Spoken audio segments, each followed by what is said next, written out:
함께 예배하는 모든 분들 가운데 이 말씀의 축복이 함께 하시기를 주님의 이름으로 축원합니다. 지금 주님은 기도를 우리에게 가르치고 계십니다. 우리는 신앙생활할 때에 기도를 굉장히 중요하게 배웁니다. 또 우리가 신앙생활을 또 막상 해보면 기도가 또 얼마나 중요한지를 우리가 체감하면서 이렇게 신앙생활을 해가게 되어집니다. 그런데 우리가 여기서 놓치지 말아야 되는 것은 기도 자체가 바로 우리에게 복이다.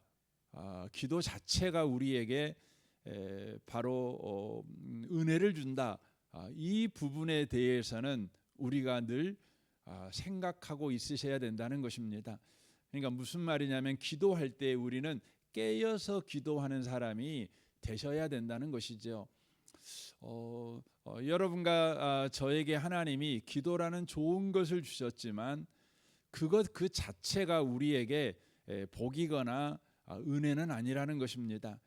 왜냐하면 에덴 동산에서도 마귀가 아담과 하와를 유혹했고 넘어지게 만들었습니다. 에덴 동산은 얼마나 하나님께서 사람에게 주신 선물입니까? 그러나 그 선물을 깨어서 쓰지 못하면 그 선물이 바로 마귀의 유혹을 받아서 결국 인간이 하나님을 떠나는 그런 안타까운 결과를 만들어내는 장소가 되지 않았습니까? 여러분, 기도도 마찬가지입니다. 기도를 쓸 때는 언제나 우리가 깨어서 기도를 쓰셔야 합니다. 하나님께서 우리에게 기도를 주실 때 의도를 가지고 주셨고 목적을 가지고 주셨습니다. 또 하나님이 의지를 가지고 기도를 우리에게 주셨습니다. 그러므로 우리는 하나님의 의도와 목적과 의지를 바르게 알고 우리가 기도를 사용할 줄 아는 사람이 되셔야 된다고 하는 것이죠. 여러분과 저에게 하나님이 이렇게 육체를 주시지 않았습니까? 얼마나 복입니까? 육체를 가졌다는 것이 우리에게는 하나님이 주신 선물 아니겠습니까? 그러나 이 육체를 막 쓰면 안 되지요. 이 육체를 우리는 하나님이신 의도와 목적과 의지를 쫓아 이 육체를 깨어서 사용해야지요. 그래야 이 육체가 바르게 쓰여지는 것 아니겠습니까? 건강을 유지할 수도 있고 또 많은 사람들에게 이 육체가 또 아름다운 일을 위해서 쓰여지는 매개체 도구가 되어지는 것 아니겠습니까? 바로 기도가 그렇다고 하는 것입니다. 무조건 기도하면 좋은 것이 아니라 기도를 바르게 해야 좋다는 것이죠. 기도를 언제나 깨어서 하는 것이 중요하다고 하는 것입니다. 성경이 우리에게 가르쳐준 기도, 그것은 이방인의 기도와 다르다는 것이죠. 이것은 이방인들도 늘 기도한다는 것을 바로 말해주고 있는 것입니다. 세상 종교 가운데 기도 없는 종교는 없지요. 그러나 우리가 세상 종교들을 쫓아 기도하는 식으로 우리는 기도해서는 안 된다는 것입니다. 우리의 기도는 주님이 주셨던 원래의 의도를 쫓아서 바로 기도하는 사람이 되어야 된다고 하는 것입니다. 오늘 본문 6절에서는 그래서 너는 기도할 때에 내 골방에 들어가 문을 닫고 은밀한 중에 계신 내 아버지께 기도하라. 은밀한 중에 보시는 내 아버지께서 갚으시리라 라고 말씀하십니다. 골방에 들어가서 기도하라고 말씀합니다. 누구에게요? 아버지에게요. 왜냐하면 아버지께서는 우리가 바로 무엇을 해야 될지 다 아신다는 것입니다. 그래서 8절에 하나님 너희 아버지께서는 아시느니라. 너희에게 있어야 할 것을 하나님 너희 아버지께서는 아신다. 그런 것이죠. 아시기 때문에 우리에게 골방에 들어가서 기도해라 이렇게 말씀을 하고 계시는 것이죠. 그러니까 하나님이 아신다와 골방과는 밀접한 관계가 있다는 것을 우리에게 말씀해 주고 있는 것입니다. 그래서 이 골방이라는 것이 바로 기도의 내용을 바로 준비하는 장소라고 말씀을 드렸습니다. 성소에 있는 바로 이 진설 떡과 기름과 향을 준비하는 장소, 그곳이 바로 골방이라고 말씀을 드렸습니다. 그것을 이제 기도의 관점에서 말씀을 나눈다면 하나님의 말씀을, 성령의 조명을 받아 그 말씀을 붙들고 기도하는 거, 그게 바로 골방에 들어간 기도다, 이렇게 말씀을 드렸습니다. 그러니까 하나님께서는 아십니다. 우리에게 뭐가 필요한지. 그래서 하나님은 어떻게 하십니까? 먼저 말씀하시는 것이죠. 하나님이 우리에게 약속을 하시는 것이죠. 그래서 우리는 골방에 들어가서 기도하는 것이 필요합니다. 하나님이 우리에게 먼저 약속하신 것이 무엇인가, 그것을 우리가 성령의 조명을 통해서 알고 그것을 붙들고 기도하는 기도가 우리에게 필요하다는 것이죠. 우리의 형편과 사정을 가지고만 기도하는 것이 아니라, 그리고 우리의 사정과 형편에 대한 우리의 감정, 또 우리의 욕망, 또 우리의 생각만 가지고 기도할 것이 아니라, 우리에게 주어진 이 처지와 상황을 우리가 만날 것을 미리 아시고 거기에서 뭐가 필요한지를 또 주님이 아시는 까닭에 미리 그 부분에 대해서 하나님이 약속을 하셨다는 거 아닙니까? 이런 처지가 너에게 올 거야, 이런 상황이 너에게 올 거야, 이런 어려움이 너에게 올 거야, 그때에는 너에게 이게 필요해, 그거 내가 줄게, 이렇게 약속했다는 거 아니시겠습니까? 그 약속을 저와 여러분이 바로 성령의 조명을 통해서 알아야 된다는 것입니다. 그리고는 그걸 붙잡고 우리가 기도를 해야 된다는 것이죠. 그게 바로 골방에 들어간 기도이고, 그것이 바로 하나님께서 우리에게 기도는 이렇게 하는 거야, 깨어서 하는 기도는 이거야 라고 말씀하시는 바로 내용이라고 하는 것입니다. 그래서 세상에서 기도는 자기의 사정을 자기가 생각하는 방식으로 바로 바꿔버리는 것을 위해서 신의 힘을 바로 동원하는 거죠. 신의 힘을 끌어오는 거죠. 그러기 위해서 신의 마음에 들어야 되지 않겠습니까? 그래서 뭐가 필요한 거죠? 신이 좋아하는 행동을 하는 것입니다. 자기가 생각할 때 신은 이걸 좋아할 거야. 그래서 그것을 바로 하는 것이죠. 그래서 그 사랑의 신 앞에서 그 사랑의 신의 힘을 빌리려면 사랑의 신은 뭘 좋아하지 생각을 해보는 거죠. 그래서 사랑의 신은 이걸 좋아해. 그래서 그 앞에서 그 행위를 하는 것입니다. 그래서 여러분, 세상 종교에서는 이 신의 힘을 빌릴 때 가장 많이 사용하는 게 뭐냐면 바로 신전 앞에서 성관계를 하는 것입니다. 그게 바로 이방 종교 안에 있는 기도 방법입니다. 추잡스럽지요, 더럽지요. 근데 그게 문화였어요. 그래서 여러분, 그 서양의 신들의 이야기를 읽어보시면 이 성과 관련된 이야기가 너무너무나 자연스럽게 나옵니다. 등장하는 것입니다. 그래서 주님은 우리에게 간음하지 말라 이렇게 이야기를 하는 것입니다. 그것은 부부간의 대의를 지켜라, 도리를 지켜라, 이런 의미가 있는 것이기도 하지만 더 근본적인 부분은 바로 우상 숭배에 대한 하나의 행위가 간음이었기 때문에 그런 것입니다. 그러니까 사람들은 자기의 처지를 바꾸는 방법으로 신의 힘을 동원하기 위해서 신이 좋아하는, 신에게 자기의 모든 정성을 바치는 것이죠. 이런 방식으로 해결하는 것입니다. 결국 신과는 어떤 관계입니까? 인격적 관계가 아닙니다. 나는 신이 요구하는 것을 해주고 신은 내게 필요한 것을 공급해주고, 바로 무슨 관계입니까? 거래 관계입니다. 상업 관계입니다. 그러니까 세상의 모든 종교 행위는요, 거래 관계입니다. 상업 관계입니다. 그러나 여러분, 기독교 신앙은 상업 관계가 아니에요. 거래 관계가 아니에요. 내가 이만큼 했으니 하나님 이만큼 주세요. 이게 아닙니다. 그래서 복을 많이 받기 위해서 헌금을 많이 하고, 그래서 헌금만 많이 한 만큼 내게 복 주세요. 이것은 여러분, 이방인의 방식입니다. 성경의 방식은 뭐냐면 그렇지 않습니다. 하나님과 우리의 인격적 관계예요. 신뢰 관계예요. 근데 그 신뢰 관계를 뭘로 하나님께서는 확인하는 것입니까?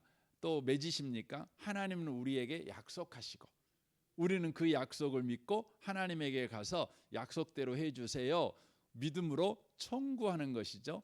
그러면 그 믿음을 보시고 우리 하나님은 그 약속한 대로 우리 가운데 행하심으로, 하나님과 우리 관계에서는 기도가 응답되면 응답될수록, 혹은 기도가 응답되지 않을지라도 계속해서 뭐가 더 강해집니까? 믿음 관계가 강해지는 거예요. 더 하나님을 향한 믿음의 관계가 강해지는 거죠. 이것입니다. 그래서 하나님은 우리에게 기도를 하라고 요구하시는데, 기도의 방법은 골방에 들어가야 된다. 그러니까 말씀하시고 그 말씀하신 것을 우리가 깨닫고 그 말씀을 붙잡고 바로 기도하는 바로 방식. 그래서 하나님과의 신뢰관계, 인격적 관계를 바로 해가는 것, 이것이 바로 성경이 요구하는 바로 기도 생활이라고 하는 것입니다.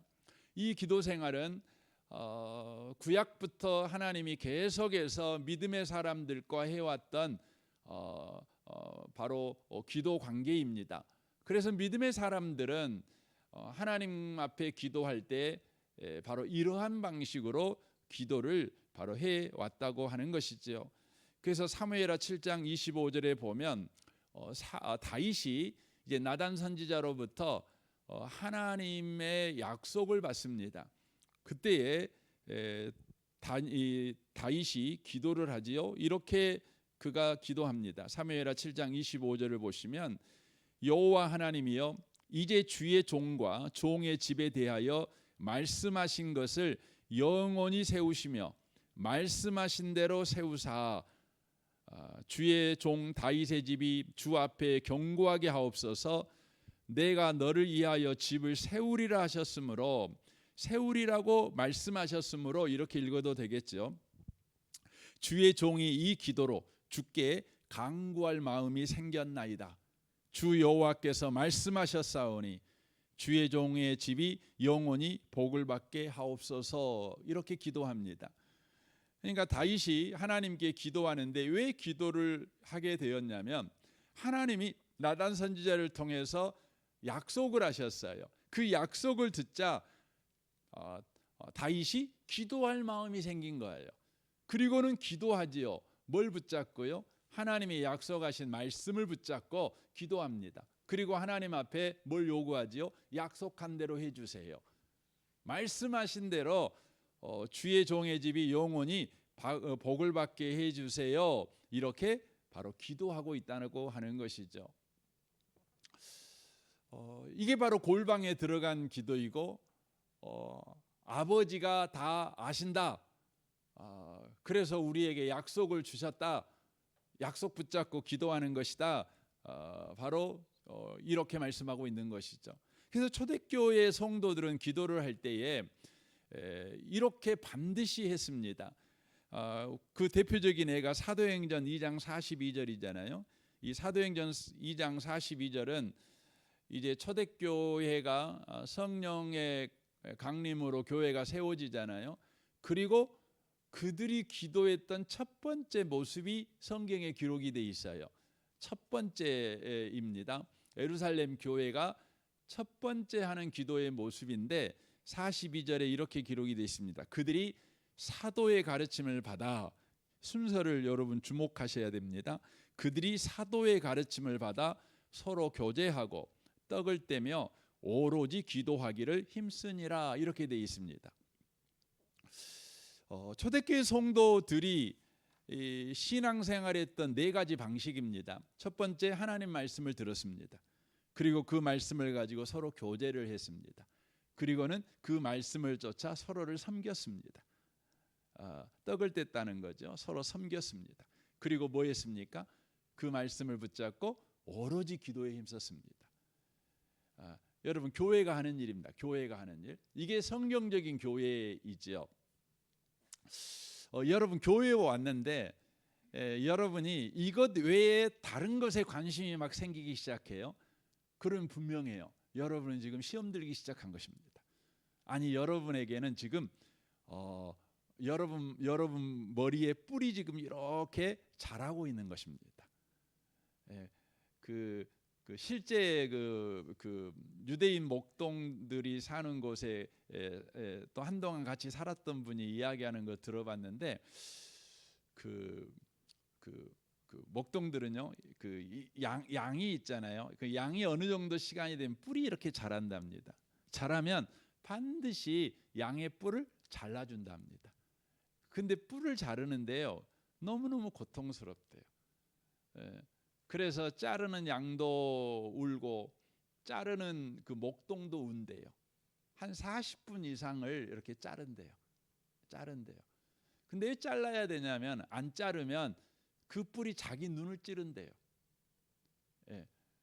그건 뭘 의미하지요? 영적으로 보면은요, 여러분, 영적 감각이 사라지는 거예요. 눈이 찔리는 거예요. 그리고 또 어떻게 해요? 다른 사람도 찔러요. 그러니까 반드시 뿔을 자른대요. 그래서 여러분, 신앙생활 하잖아요. 여러분, 우리는 양이거든요. 양에게는요, 두 가지 특징이 꼭 있어요. 하나는 자기 길로 꼭 갈라 그래. 꼭 자기 길로 갈라 그래. 두 번째는 뿔이 자라요. 나도 모르게 뿔이 이렇게 자라요. 그러니까 뭐 해야 돼요? 반드시 뿔 잘라야 돼요. 이렇게 잘라야 돼요. 자르는 것입니다. 여러분의 신앙생활이 지금 어떤지를 항상 점검하셔야 돼요. 교회 와가지고는, 아니, 여러분의 그 일상생활도 마찬가지인데요. 우리는 항상 이 네 가지 부분에 진력해야 돼요. 여러분, 교회 와가지고요, 다른 게 보여요. 이렇게. 여러분, 그러면은요, 그건 뭐냐면, 여러분이 그걸 볼 때 시험에 들어요. 그럼 말 그대로 시험에 든 거예요. 근데 여러분이 교회 와서 봐요. 여러분 마음에 안 든 게 보여요. 그건 뭐냐면 사명이에요. 사명. 여러분에게 하나님이 은사를 주셨다는 거예요. 그러니까 그 자리가 뭐한 자리예요? 섬김의 자리예요. 그러니까 거기에서 여러분이 이 말 저 말 하고 다닐 필요는 없어요. 여러분이 섬기면 되는 거예요. 섬기면 되는 거죠. 그러나 초대교회, 그런데 이것이 되어지려면 가장 기본적인 게 뭐냐면 말씀을 듣는 거, 그리고 말씀을 서로 나누는 거, 그리고 말씀대로 서로 섬기는 거, 그리고 말씀대로 기도하는 거, 이거였다는 것이죠. 그러니까 그들의 결론적인 뭐였냐면 기도를 했는데, 그들의 기도는 어떻게 기도했냐면 그냥 형편 따라 기도하고 사정 따라 기도한 것이 아니라 하나님 말씀을 들어요. 주일날 예배 때 하나님 말씀을 들어요. 그리고는 그 말씀을 가지고요, 성도들과 서로 교제를 해요. 교제를 한다는 건 어떤 의미입니까? 그 말씀을 가지고 우리의 삶을요, 여러분, 살펴보는 거예요. 서로 적용해 보는 거죠. 우리의 말씀을 서로 나누는 거죠. 나는 오늘 말씀을 듣고 내게 일어나는 문제를 하나님이 이렇게 말씀하는 걸 내가 들었어. 하나님이 내가 처해 있는 이 처지에 대하여 이런 약속을 하시는 걸 내가 오늘 예배에 들었어. 성도님은 어땠어요? 다른 성도들도 이야기하죠. 저 성도도 이야기하죠. 성도들의 이야기를 듣는 가운데 내가 못 들었던 것이 들리는 거예요. 그렇지. 하나님 오늘 나한테 이 말씀을 하셨구나. 듣는 거죠.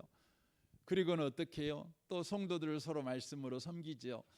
그리고는 그 말씀을 붙잡고 기도하는 거예요.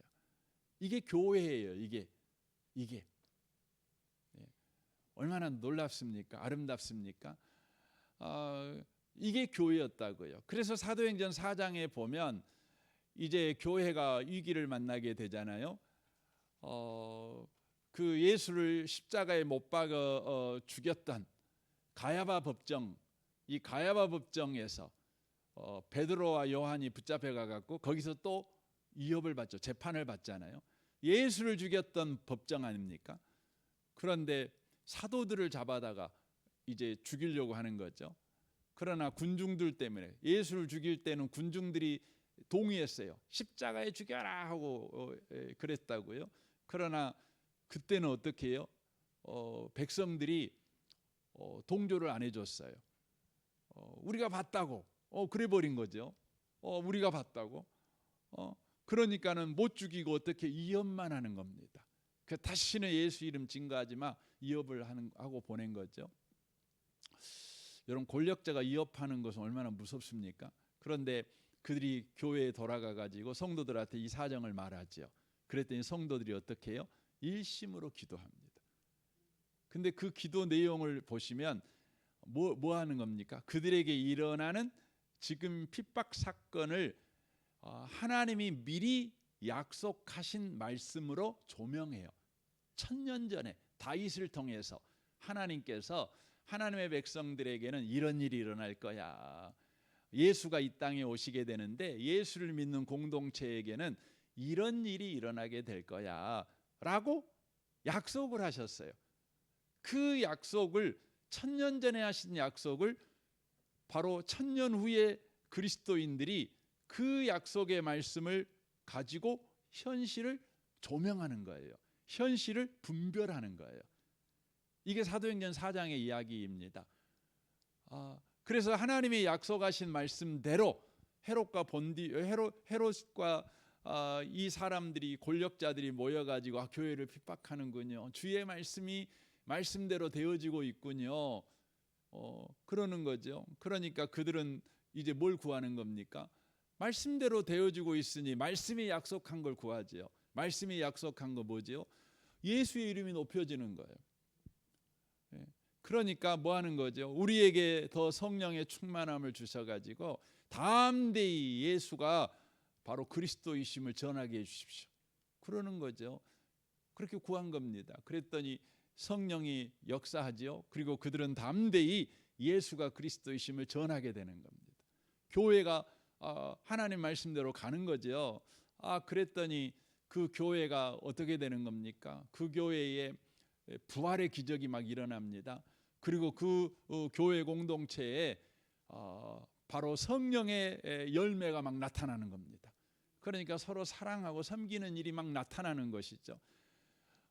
캠페인 벌려갖고 나타나는 일이 아니에요. 그들이 말씀을 붙잡고, 들은 말씀을 붙잡고 그 말씀을 쫓아서 엎드려 기도하는 것이죠. 그때에 하나님이 그곳 가운데 역사하시는, 하나님이 바로 하나님의 임재가 그들 가운데 현저하게 드러나는 겁니다. 드러나는 것이죠. 이게 교회였다는 것이죠. 여러분, 이제 우리가 매일 기도하고 살지 않습니까? 우리의 기도가 여러분 깨어 있는 기도가 되셔야 돼요. 이 깨어서 기도한다는 의미는 그냥 뭔 일이든지 기도한다 그런 의미가 아니라 바로 성경이 말하는 대로 기도하는 거예요. 주님이 가르쳐 주신 대로 우리가 기도하는 것입니다.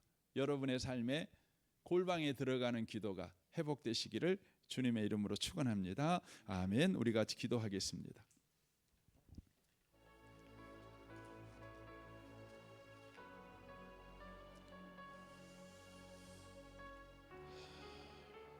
우리 말씀을 생각하면서 이 아침에 기도했으면 좋겠습니다. 주님 그렇습니다. 주님 그렇습니다. 우리가 주의 말씀을